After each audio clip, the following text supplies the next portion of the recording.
This is Macro Analytics, delivering frank conversations on global macroeconomics and market analysis, outside the mainstream, featuring discussions and debates between Gordon T. Long, publisher and editor of GordonTLong.com, and his guests. The content of this discussion is strictly the opinion of the participants. It is in no way a solicitation for business, nor is it to be considered investment advice of any sort. Always consult a registered investment advisor before making any investment decision. These discussions are extremely hard-hitting and terribly frank, and parental discretion is advised. Now, on to the show. Good morning. I'm Gord Long with GordonTLong.com, and I have with me this morning John Rubino, well-known author and publisher of the website DollarCollapse.com. Good morning, John. Welcome back. Morning, Gord. It's always nice to have you. It's how quickly the time goes. We haven't talked in a while. And I was hoping this morning, John, that we could talk about unsound money and how it's really created a sense of dishonesty and, frankly, corruption that's moved into our society. This is a subject that's kind of near and dear to my heart because, I have two sons, both of whom play soccer. So I'm kind of a soccer dad. I spend a lot of time on the sidelines watching their games and talking to the other parents. And they know I do something that is related to money. So every once in a while, one of them will say, why does it even matter what kind of money we have? Because it's all made up anyhow, paper, gold, sheep, seashells, who cares? And I'll always say, no, it really does matter what kind of money you choose for a given society, because it affects everything else in that society. And I start to explain why that's true. And then one of the kids will kick a goal and we'll cheer and we'll turn, and then the conversation ends because we're back to watching the game. So I have this unwritten speech in my mind about why sound money and unsound money create completely different kinds of societies. And the basic story behind this is that when a government takes for itself the power to create money, it inevitably abuses that power, because every time there's an election or a war or whatever, there's a really good reason in the mind of politicians to create a lot more money, and that makes the value of the currency go down, and that causes problems within the society. A depreciating currency raises the cost of living, and it lowers real investment returns for voters who start to figure it out. And it increases the cost of indexed programs like Social Security, so then you get a higher and higher deficit, and it raises interest rates, and it generally makes the government look bad when the currency is going down in value. And that leads the government to start lying about what's happening in order to protect its reputation. And since 1980, that has been the case in the U.S. We used to calculate inflation according to what it would take to maintain the same lifestyle. In other words, we kept a fixed basket of goods, and we measured how much those things cost. And so it was a very clean, very simple way of calculating price levels. But that basket of goods started to go up dramatically when we started to create excessive amounts of currency. So since the 1980s, we've been tweaking our inflation calculations. Now we do hedonic quality modeling, where we scale back the inflation rate if the quality of stuff goes up, which is a completely subjective measure that has a lot of room for abuse. And we do substitution, where if one thing goes up in the basket, we kick it out and we replace it with something that's not going up. And we do geometric weighting, where even if we leave something that's going up in the basket, we decrease its importance in the basket if it goes up in price more than other things. And then the final thing is homeowners equivalent rent. It used to be that in the inflation calculation, we looked at home prices and we added them into inflation as part of your cost of living. But now we impute what it would cost to rent your house rather than own your house. And that is also an extremely subjective measure that's really easy to fudge, and that ignores rising house prices. Like during the last decade when we had that housing bubble, home prices really didn't play that big of a part in inflation calculations, but they should have, because it dramatically increased the cost of living for anybody who had to buy a house. And so you add it all up and you get an inflation measure that dramatically underreports cost of living increase. This whole example here, this imputation with homeowners equivalent rent, has actually expanded dramatically. That is the use of this concept of imputation, because imputation looks at dollars that do not exist, dollars that don't change hands, nor replace measures of notional value. And Ty Andrews and I have done a fair bit of work on that. And when you add in all the lists that are associated with imputations, and again, homeowners equivalent rent is only one, it distorts the GDP according to our figures of about 15.7%. That one item alone. And it just, so our listeners really understand the degree to which this misinformation, manipulation has created such great distortions, which leads to behavioral changes, and as your point, leads to corruption. It's really significant, and there's more changes that are happening right now. Each of these are huge discussions.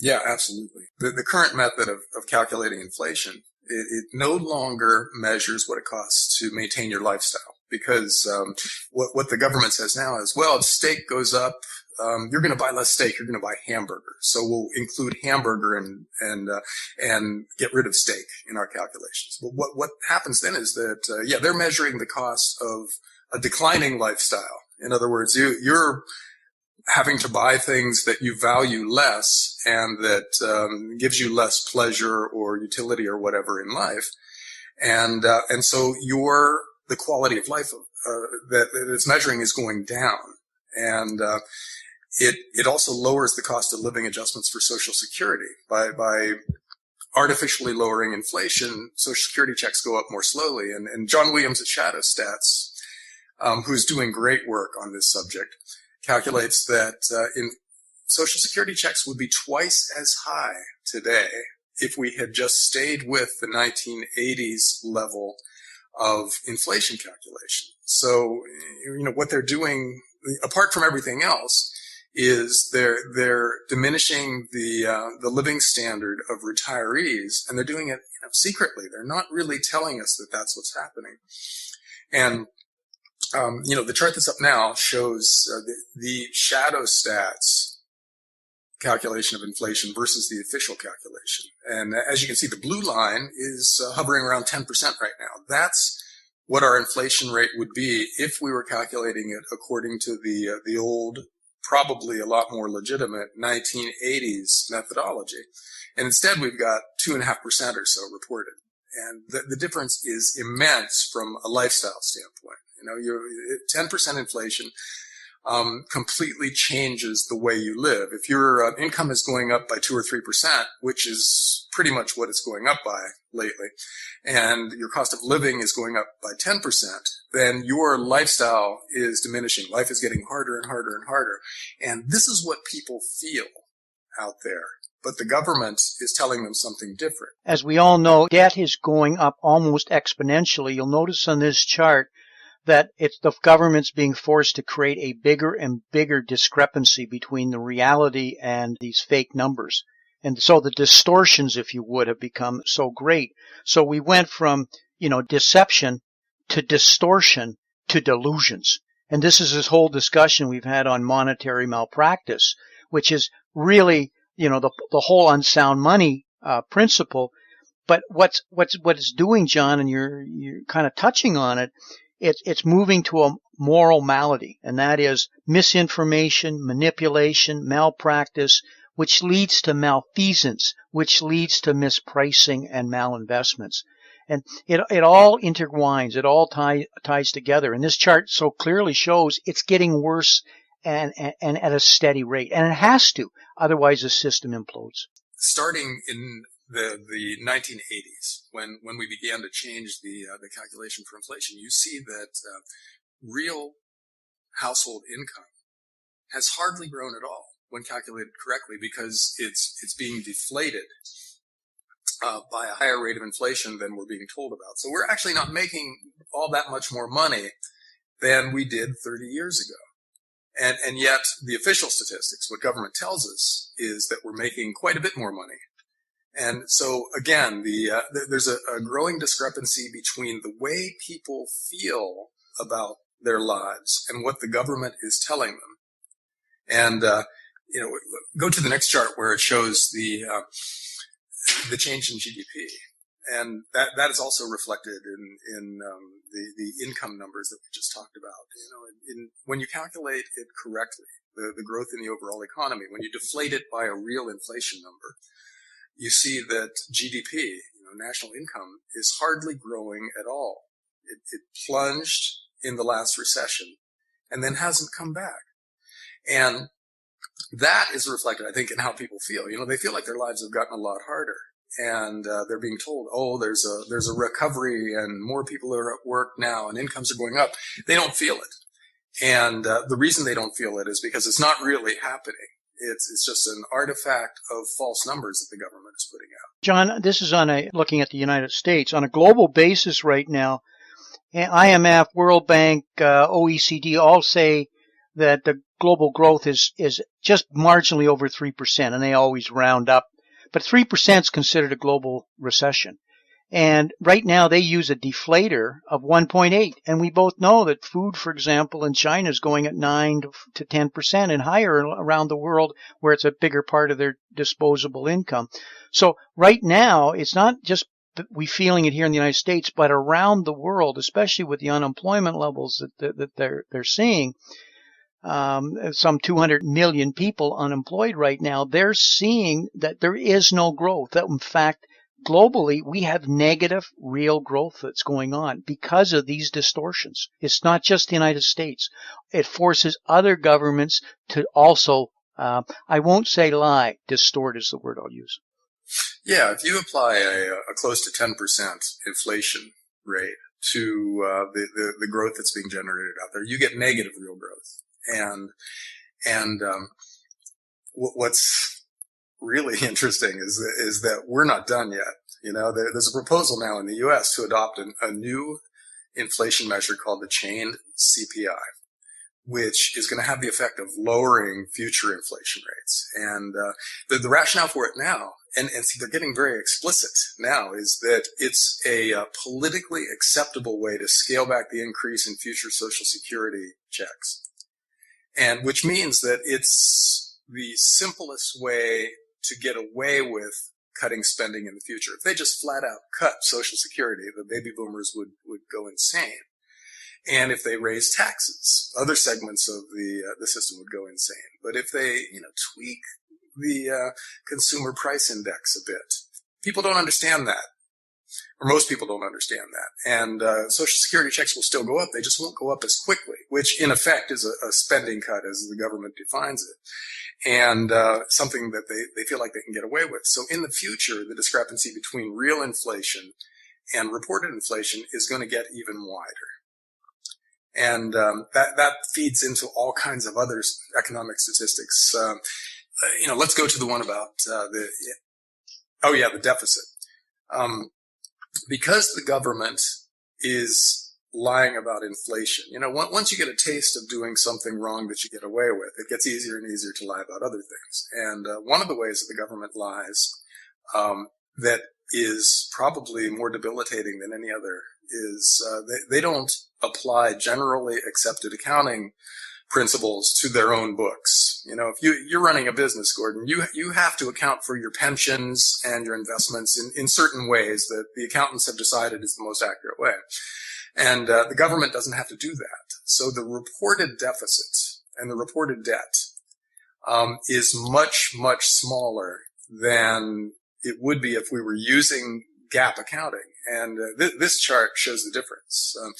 If we had to apply GAAP accounting to the federal government right now, the actual deficit would be about $6 trillion a year.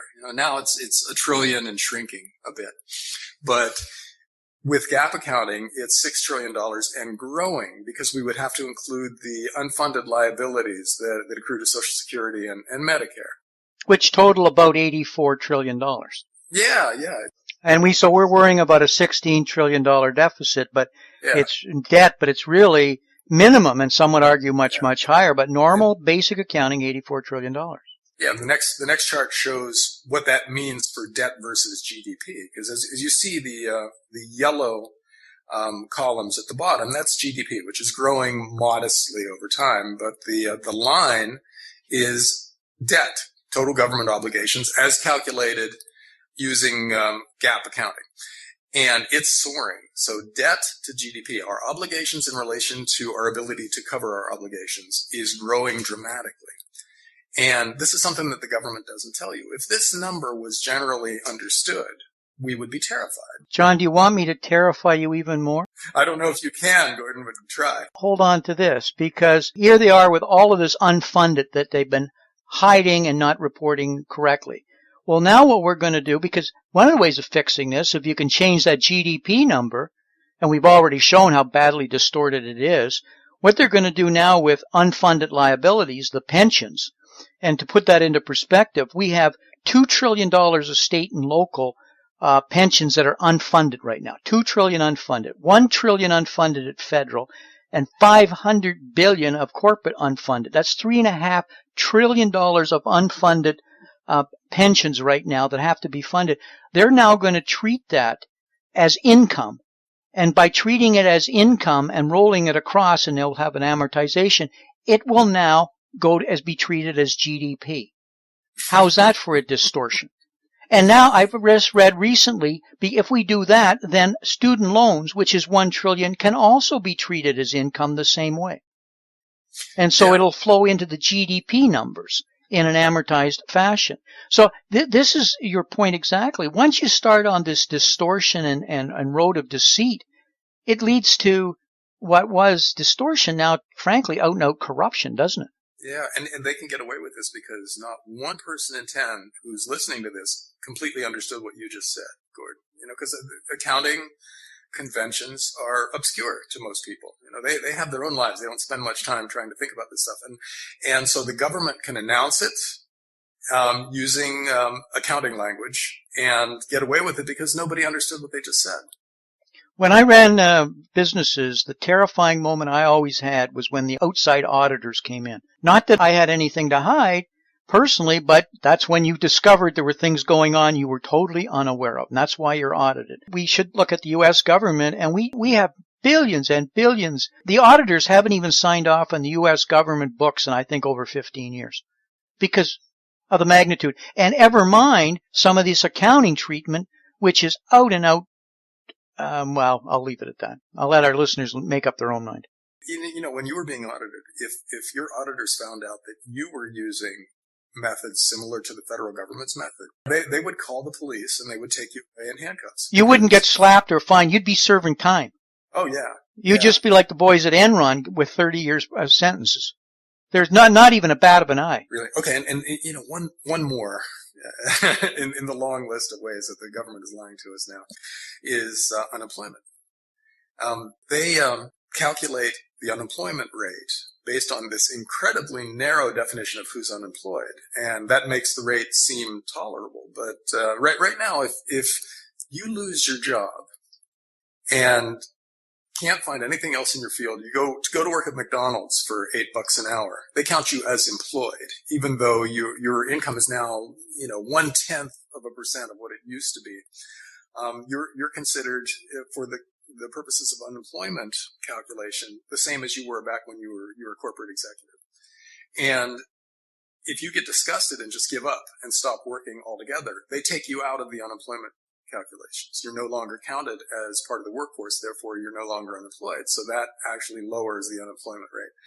And so if you add back those people who should really be counted as unemployed, you get a number that's depression level. It's going on 25% according to John Williams at Shadow Stats.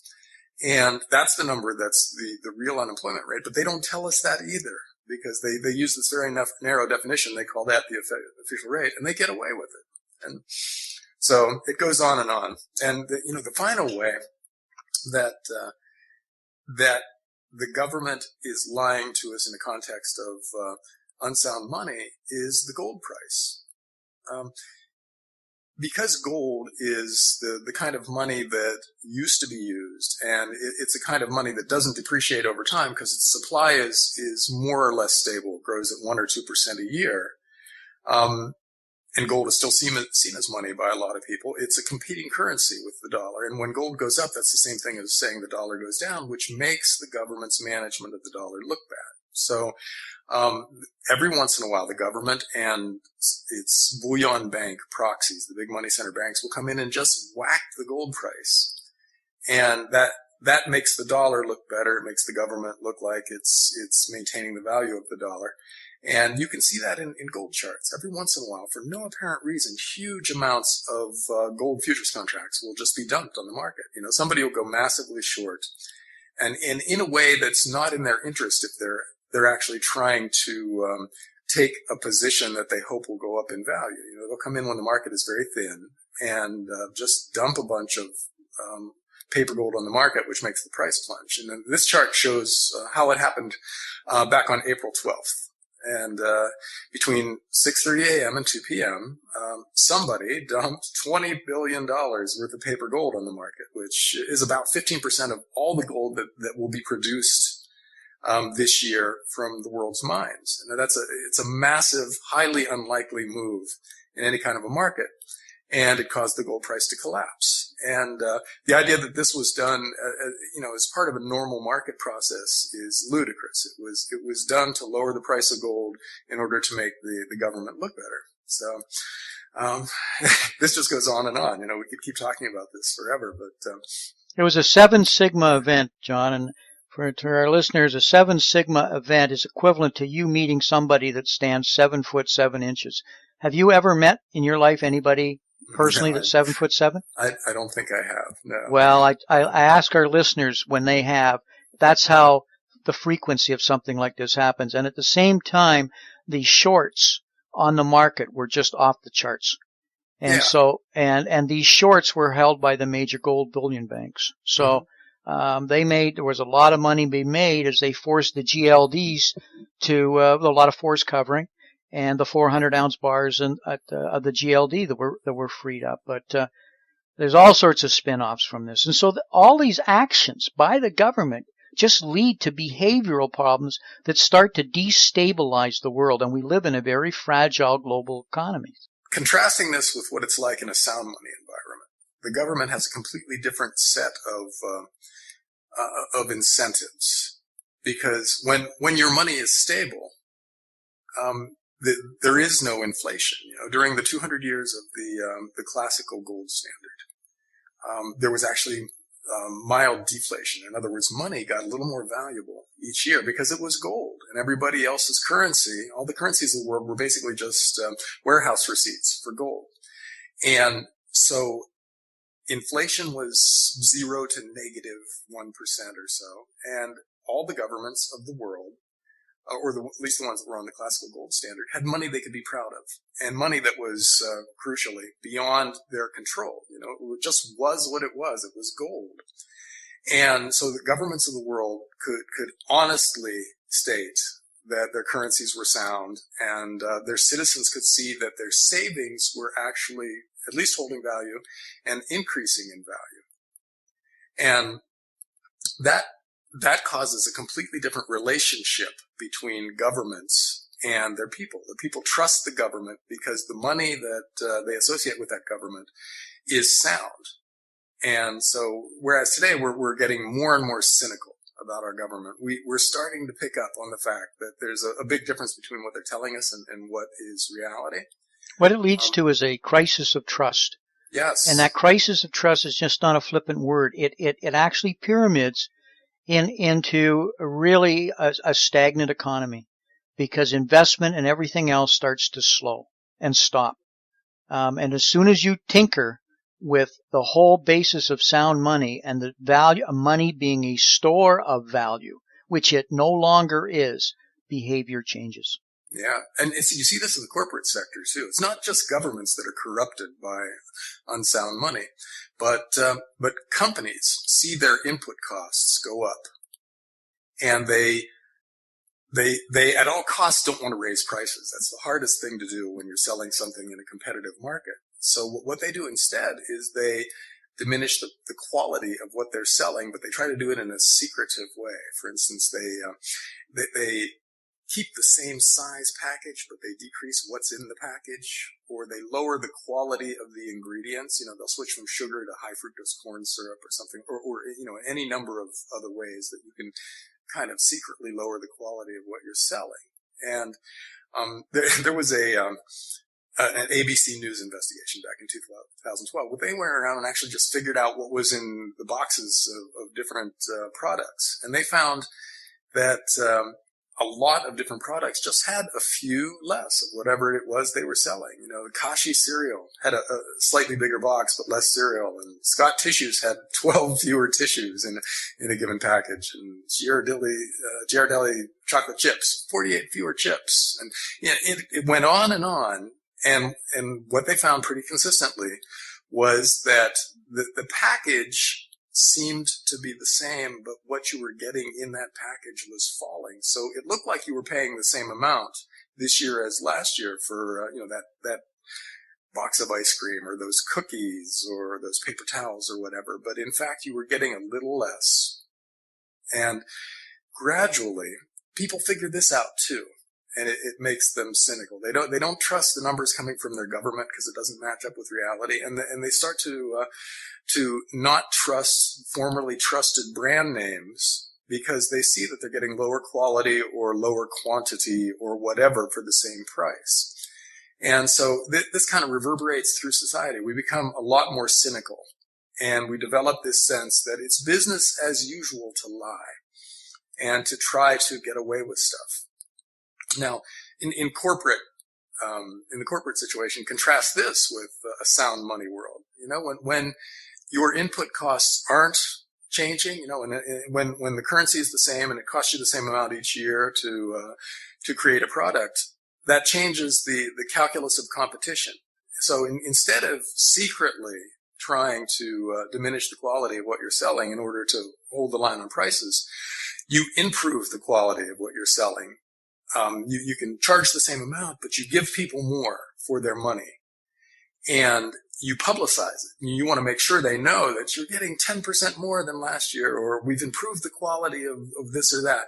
And so you publicly express the improvement in your products, and people get that too because it's the truth. So they not only trust the government because the government's currency is holding its value year after year, but they trust companies more because companies are giving you a better deal year after year. So the tenor of society changes in a sound money world to one of trust. You know, not in every aspect of life, but in the aspects we're talking about, currency and product quality. And things like that, all of a sudden, or gradually, people realize that they can trust the corporations and the governments that they're dealing with, and that business as usual tends to be mostly honest. And that pervades a society too. You realize that you have to keep your word. You have to give a better and better deal each year in order to keep your customers, and it makes quality your number one goal rather than, getting away with something in order to hold the line on prices. And so that's what we've lost by going to an unsound currency. History is full of examples. It's the most consistent pattern you find in history is when you go to unsound money, and let me just pick on the Roman Empire's example, it's only a matter of time before it leads to moral decay, which leads to cheating and manipulation. And we know what happened in Rome, and it's always the consistent pattern of what happened. Once you're on the road of unsound money, there's no retracement. There's no way back out of it. It's like a one-way road, and the only way to get out of it is to avoid it, to never get on it in the first place. And many economists have spelled that out, at least Austrian economists. What's the logical outcome from all of this and unsound money to you, John, as we currently stand? Well, that we become a pervasively corrupt society where everybody's trying to get away with something, and nobody trusts the big institutions. You get there's an idea out there of the shrinking trust horizon, where we lose faith in the big institutions that we used to assume would take care of us or at least do their job well. And the horizon at which we're willing to trust people shrinks further and further until it encompasses just our hometown. And so you get the local foods movement because we don't trust the food industry anymore. So we want to buy from local farmers because they're here. We see them face to face and we trust them. You get people leaving the financial markets and buying, for instance, gold coins and just keeping them at home because they no longer trust the financial system. This also comes back to the Cyprus situation where the government there decided to basically try to take the money away from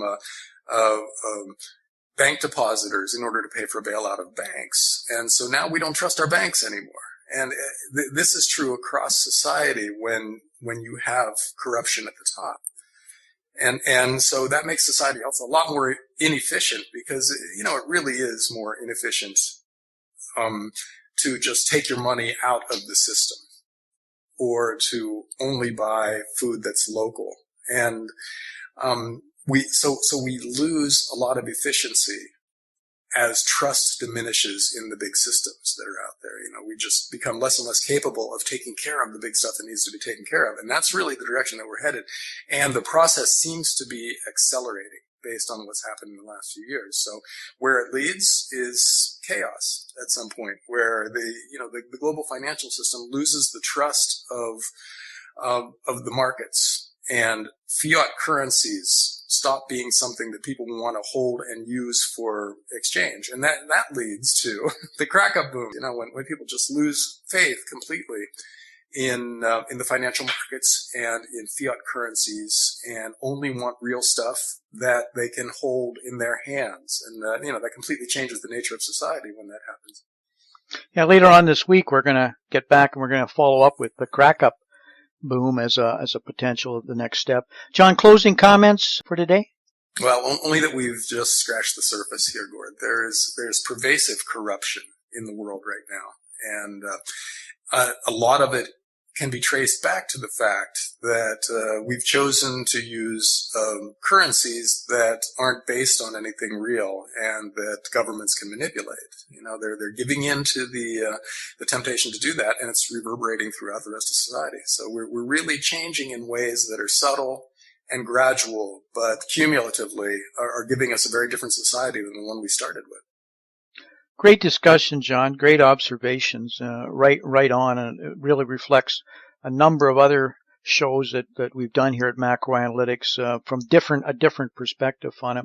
Could you tell our listeners how they could learn more about your writings, John? Because I know you're writing on a number of these on these subjects. Yeah, I run dollarclaps.com, which covers a lot of this stuff on a continuously updated basis. They can get on your mailing list, right, John, so that they can get updated when you write articles on these subjects? Yeah, you can sign up for the mailing list, and whenever I do anything myself on something like this, you'll get a notice. Talk to you later this week. Great. Look forward to it. Thanks, John. This has been Gordon T. Long, editor and publisher of GordonTLong.com. New recordings are posted regularly and can be found at GordonTLong.com. New show notifications are available through RSS feed, iTunes, and other social networking venues at GordonTLong.com.